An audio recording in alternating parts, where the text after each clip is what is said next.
الرحمن الرحیم۔ صحیح بخاری حدیث نمبر 716۔ ہشام بن عروہ نے اپنے باپ سے روایت کیا ہے، انہوں نے ام المومنین حضرت عائشہ صدیقہ رضی اللہ تعالی عنہا سے کہ رسول اللہ صلی اللہ علیہ وسلم نے مرض الوفات میں فرمایا کہ ابو بکر سے لوگوں کو نماز پڑھانے کے لیے کہو۔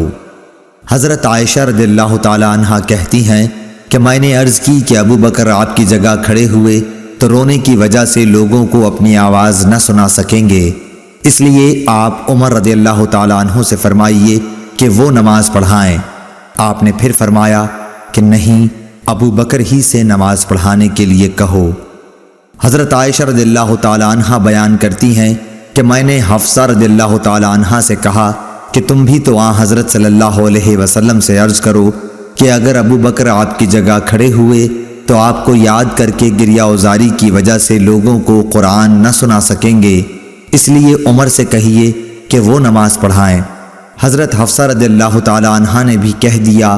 اس پر رسول اللہ صلی اللہ علیہ وسلم نے فرمایا، بس چپ رہو، تم لوگ صواحب یوسف سے کسی طرح کم نہیں ہو، ابو بکر سے کہو کہ وہ نماز پڑھائیں۔ بعد میں حضرت حفصہ رضی اللہ تعالی عنہا نے حضرت عائشہ رضی اللہ تعالی عنہا سے کہا، بھلا مجھ کو تم سے کہیں بھلائی ہوئی ہے؟